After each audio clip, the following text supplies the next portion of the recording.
In the 18th century, a Prussian king tried to create an army of super big soldiers. He couldn't find enough for a whole army, but he gathered a regiment 1,000 strong. To make them taller, he tried to stretch them on a rack. He also tried to breed super soldiers by crossing his giants with tall women. Other military establishments took different routes. Instead of super soldiers, they tried to get super performances out of normal soldiers with drugs or booze. A Prussian king's quest for super soldiers. Frederick William I was Prussia's king from 1713 until his death in 1740. The country he inherited was a backwards and second-rate power. An ascetic, he rejected the fluff and frippery of the glamorous court in which he was raised, and dedicated himself to the enhancement of Prussia's stature. Through his tireless efforts, he transformed his country into an efficiently well-run and prosperous state. His son and successor Frederick II the Great built on that, and catapulted it into the ranks of Europe's major military powers. He had worked as a dancer in what was known as taxi dance clubs. Such clubs were basically escorting services, where clients would come in, examine the club's stable of dancers, and pay to dance with whichever one caught their eye. When Frederick William became king, Prussia had 38,000 soldiers, supported mostly by foreign subsidies. By the time he died in 1740, the army had grown to 83,000 out of a population of 2.2 million. Prussia was financially independent, and had become Europe's third military power. Behind France and Russia, it was a sizable army for such a small kingdom, and gave rise to a quip that Prussia was not a country with an army, but an army with a country.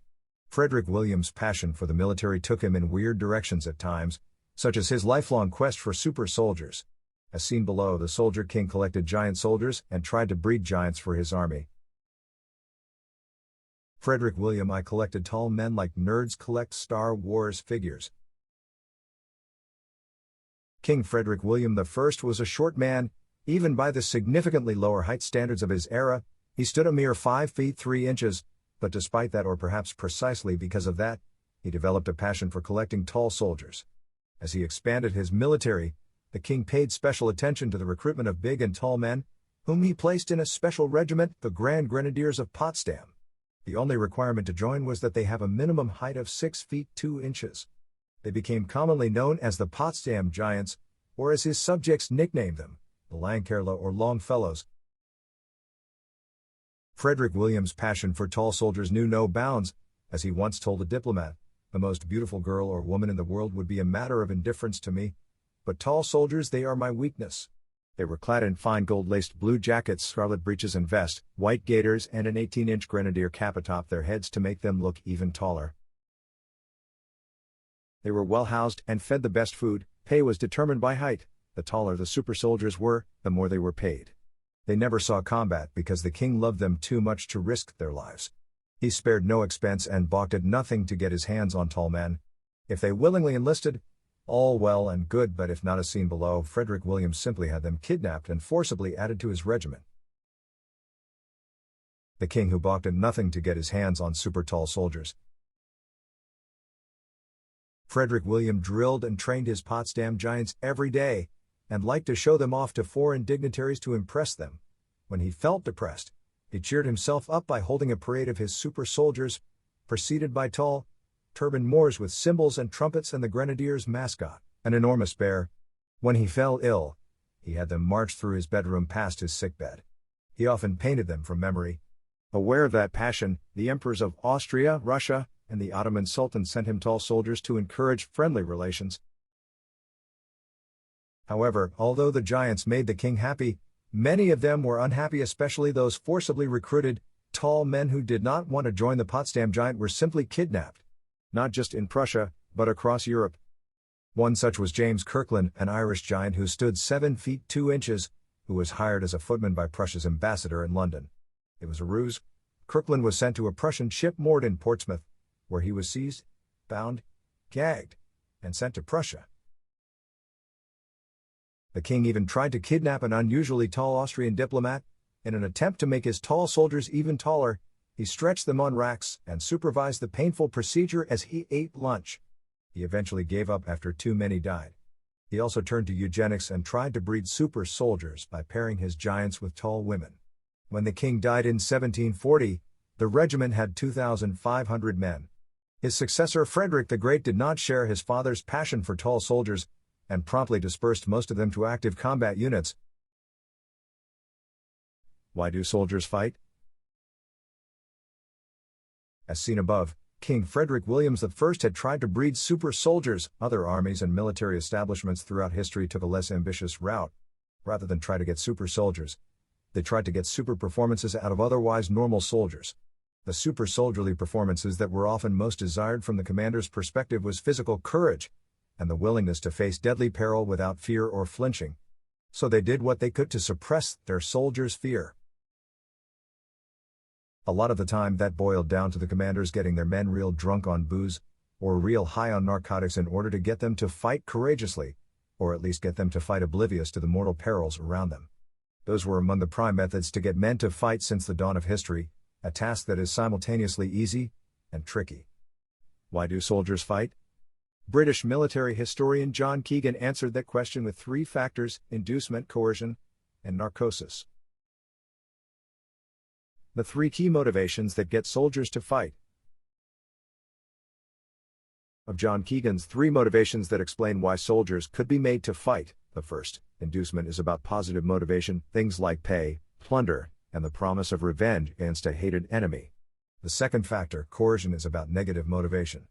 Military campaigns and battles are scary. It is thus understandable that most rational human beings would instinctively wish to avoid such hardships and hazards. To counter that human instinct, armies often sought to convince their soldiers that their commanders were scarier than the enemy. Military commanders accomplished the goal of coercion with harsh punishments for cowardice, and for those who failed to give their all. The idea was and remains to present the warriors with a straightforward proposition: if they fought, they might live, or they might die. If they did not fight, they would certainly die, because their commanders would execute them.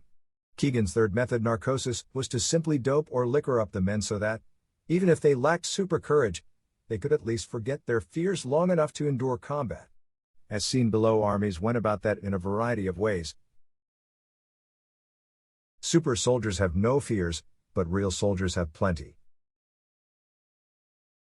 John Keegan's positive and negative motivators of inducement and coercion could use a helping hand, thus the motivator of narcosis, or chemical motivation. War is hard work, and to even get one soldiers close enough to the enemy to fight it out often involved weeks or months of tedious and arduous marches from hither to yon. Throughout, the warriors have to withstand the elements, endure stints of thirst and hunger, and suffer other deprivations. On top of that, they have to cope with the hopelessness of knowing that there is precious they could do about it all. Then, when the enemy was finally in sight, there came the doubts and fears that real soldiers, as opposed to super soldiers of fiction, have to deal with. How will the battle go? Will the warrior live? Will he die? Will he get wounded? How bad a wound? Will he get maimed for life? Will his favorite comrades live or die or get maimed? And how will he act in the moment of truth? Will he face the enemy bravely, and earn or retain the respect of his peers? Will he turn coward and let his comrades down? Historically, soldiers have often turned to alcohol and drugs to chase away or at least dull such concerns. Intoxicants have long helped warriors cope with warfare. For all the long list of their harmful effects, known to warriors and their commanders since forever or just about, they have nonetheless turned to intoxicants to help them cope. Stimulants in particular kept soldiers alert, fought off fatigue, and allowed men to perform with little sleep or rest. Drugs could also inspire courage and offer relief from the terrors of battle. The rituals of drinking and taking drugs also helped soldiers bond, and thus created trust and camaraderie at the squad level amongst those whose lives depended upon each other. And after battle, alcohol and drugs helped warriors to cope with the trauma of what they had experienced. In short, most warriors throughout history had to deal with various levels of exhaustion, stress, and anxiety when on campaign and in combat. In such circumstances, chemical aids were often seen as a welcome blessing. Intoxicants were frequently taken unofficially by warriors who self-medicated to better endure the demands of war. But sometimes armies distributed intoxicants to their soldiers as official policy to make war and combat feel more palatable. The Russian military superweapon, vodka. In popular perception around the world, no country is as closely associated with a particular alcoholic drink as Russia is associated with vodka. The drink has become as symbolic of Russia as brown bears, caviar, and Matryoshka dolls. The British Royal Navy and rum aside, no military in the world is as closely associated with a particular drink as the Russian military is associated with vodka. It is not just one of those popular perceptions that turn out to be based on little more than myth and legend. Russian armies and alcohol do go back a long way. One of alcohol's greatest positive effects, from the perspective of military leaders, is its ability to provide the troops with super courage. However, to strike the right balance between enough alcohol for liquid courage and not go overboard can be tricky. In 1223, a relatively small Mongol army inflicted a massive defeat upon a much larger Rus army at the Battle of the Kalka River. Much of the credit for the victory goes to the military genius of the Mongols' commanders, Subutai and Jebe. However, alcohol played a role. Much of the Rus army had gotten drunk and launched itself at the Mongols in a reckless charge that ended in disaster. The Russian government encouraged alcoholism to collect tax revenues and help military enlistments.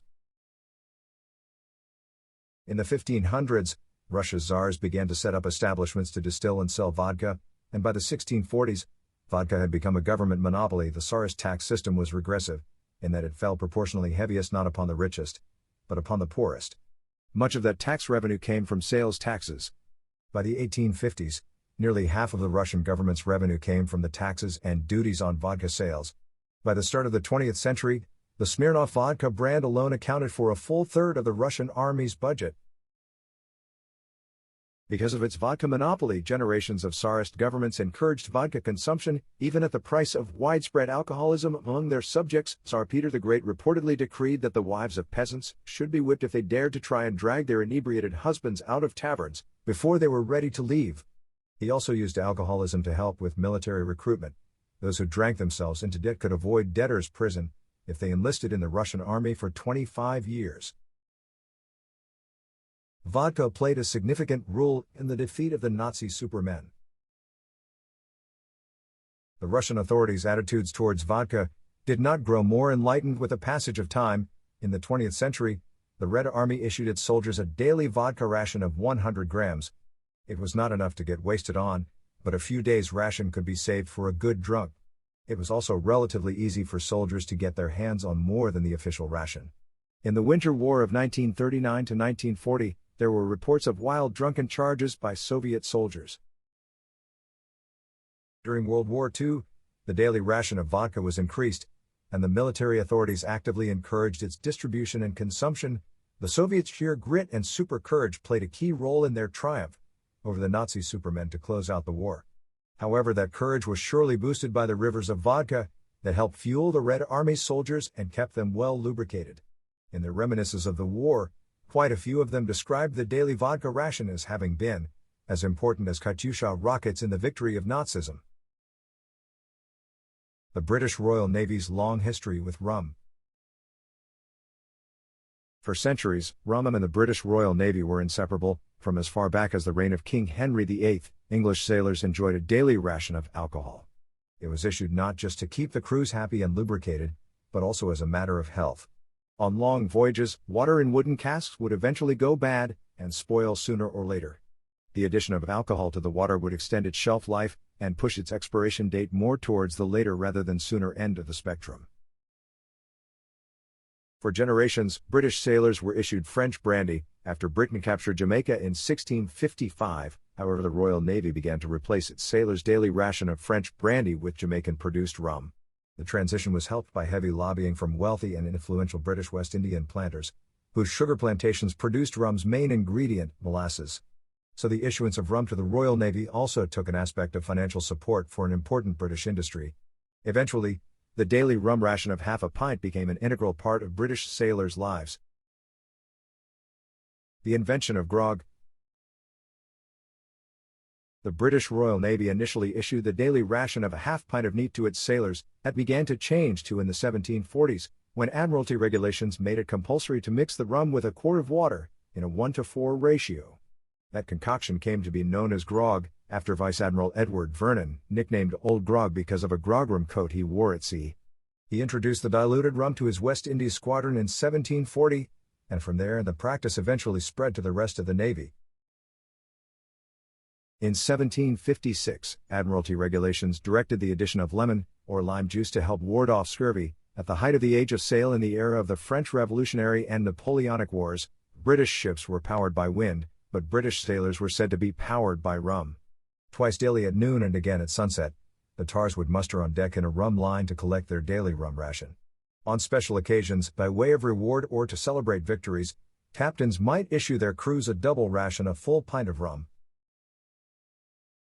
The birth of alcohol proof, to separate the super booze from the weak stuff. Jack Tar was keen on his rum and always wanted to make sure that he had only been issued the good stuff. To ensure that their rum had not been watered down, British tars would pour some of it on gunpowder and try to ignite it.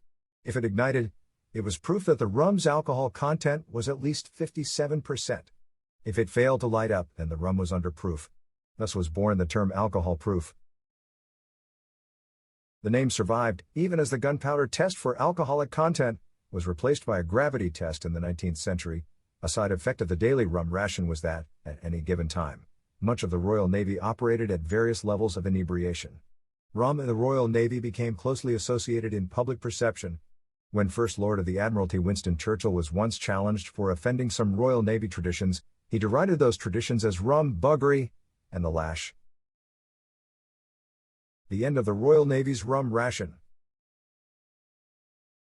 Social reforms and changed attitudes towards vices, such as booze, eventually began to chip away at the Royal Navy's rum tradition. Bowing to the winds of change, the daily rum ration issued to British tars was reduced from half a pint to a quarter pint in the 1850s. Nonetheless, the rum ration was not banned outright, and continued to be issued for the remainder of the 19th century, throughout both world wars and for much of the 20th century. The increasing sophistication of military technology, however, made the daily alcohol ration increasingly anachronistic, not to mention hazardous. Drunk sailors on modern naval vessels were too great a danger to their ships and crewmates, so on July 31, 1970, the Admiralty finally abolished the daily rum ration once and for all. The date, known forever after known as Black Friday in the Royal Navy, was one of mourning. Solemn ceremonies took place on all active duty ships. They featured black armbands, muffled drums, mournful pipers, and flag-draped coffins, as British sailors bid farewell to a tradition that had lasted for more than 3 centuries. The British quest to transform South Africa into a Southern Hemisphere Canada. In 1878, the authorities in London sent a High Commissioner to South Africa. His brief was to transform that British possession into a federation like Canada. The official Sir Henry Bartle Frere was tasked with uniting British colonists, Boer settlers and African tribes into a single entity. A major hiccup, however, was the presence of independent states, the Boers of the South African Republic, and the Zulu Kingdom. Those entities would have to be destroyed before South Africa could be united under British control.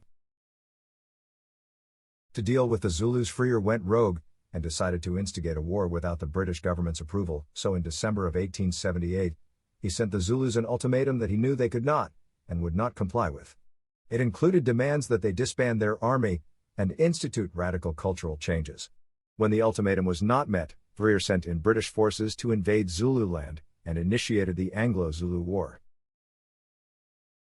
The Zulu superdrugs. The difficulties faced by the British when they invaded the Zulu lands were owed in no small part to that tribe's warriors' use of narcotics. It gave them super courage and endurance. Early on in January of 1879, a British column of 1,800 troops was virtually annihilated by a fierce and fearless Zulu charge at the Battle of Isandlwana. The Zulus' ferocity and fearlessness was due to native courage that was instilled in Zulu warriors from early on. But it was also helped in no small measure by drugs. Zulu shamans gave their warriors powerful narcotics that enhanced their endurance and chased away their fears. They included a cannabis snuff that was very high on THC, but very low in the sedative content that makes people on weed so relaxed and chill. So it made Zulu warriors high and got them to hallucinate, but it did not leave them lethargic as usually happens with cannabis use. Zulu warriors were also given an extract from a tumbleweed-type plant called Bufondistica, with properties similar to codeine and morphine. From the perspective of the Zulu warriors' enemies, the results were frightful. Magic mushrooms rounded off a Zulu warrior's drug cocktail and made them super scary. The Bufondistica extract used by Zulu warriors had both hallucinogenic and pain-deadening effects that further reduced their fears of known dangers and made them that much harder to bring down. The drug concoction was then rounded off by psychedelic mushrooms that contained muscimol, whose effects included enhanced perception. The combined effect of all those drugs was to make the Zulu warriors highly alert and focused. They developed a tunnel vision on the task of charging their enemy no matter what, without the typical distractions of fear to hold them back. No wonder the British were repeatedly astonished by the extraordinary courage and super ferocity and fearlessness of their Zulu foes. However, as things turned out in the end, courage and ferocity, whether natural or drug-induced, were not enough. The spear-armed Zulus eventually were overcome by massive British advantages in modern weaponry. After they got over the shock of their defeat at Zonlawana, the British regrouped for another go, in which they put their modern firearms and artillery to frightful use. The Zulus were crushed at the Battle of Ulundi in July of 1879. Their kingdom was abolished, and its territory was divided amongst 13 compliant chieftains. The French invasion of Egypt was fueled by copious amounts of wine.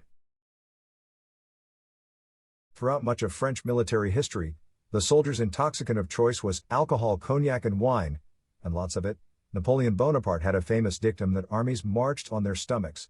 Those stomachs often needed not just food to fuel the soldiers, but also alcohol to settle their stomachs, and the butterflies that fluttered in them. Wine was also useful to fuel their courage and turn them, if not into super soldiers, then at least into ones with temporary super courage. As they campaigned in Europe, French armies seldom had a problem in the procurement and acquisition of wine or other types of alcohol. However, when Napoleon launched his Egyptian campaign in 1798, things were different. He and his French forces found themselves in a Muslim country, with precious little home-distilled alcohol.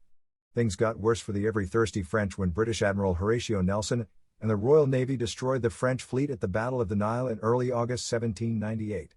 Suddenly, Napoleon and his men found themselves cut off from resupply from home. Catastrophically from their perspective, what with the fact that they were French and all, they were cut off from a resupply of wine. So they cast for a substitute and settled upon hashish. Hashish as a substitute for wine. In the absence of alcohol, French soldiers in Egypt cast about for an alternative intoxicant. They came upon hashish, and soon developed an insatiable taste for it. Before long, French forces in Egypt were swept by an epidemic of hash addiction. The new habit quickly began to erode discipline, and undermined the French military's effectiveness to such an extent that Napoleon issued a total ban on hashish. He and French commanders reasoned that their troops were more effective back when they used to be alcoholics than they were now as junkies. So to help wean the French soldiers off of hash and return them to wine, Napoleon commissioned the local production of date wines and spirits.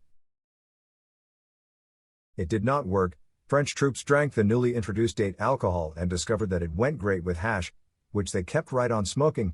So instead of having to deal with soldiers who were frequently high, French commanders found themselves having to deal with soldiers who were now frequently high and drunk. Worse was to come after the Egyptian campaign collapsed, and the surviving French troops were repatriated back home. They brought their hash and hash-smoking habits back to France with them. Soon hashish began to gain in popularity in Parisian salons and Bohemian circles, and from there hash use spread to the rest of Europe. How Hitler's Olympics fueled a Nazi quest for super soldiers. The 1936 Berlin Olympics are best remembered nowadays for the record-breaking and memorable performances of American athlete Jesse Owens. Memorable too for some German scientists and doctors at the time was how the performance of many American athletes was enhanced by Benzedrine. That was the trade name for a form of amphetamine sold by American pharmaceutical Smith, Kline, and French. What with the Nazi fixation on Superman, German scientists were impressed by the effectiveness of Benzedrine as a performance enhancer. Ironically, its base, amphetamine, had first been synthesized in Germany back in the 19th century. The synthesized drug languished for decades, however, because nobody could figure out a marketable use for it. That ended in 1934, when Smith, Kline, and French began to sell amphetamine as an anti-congestion nasal inhaler under the name Benzedrine.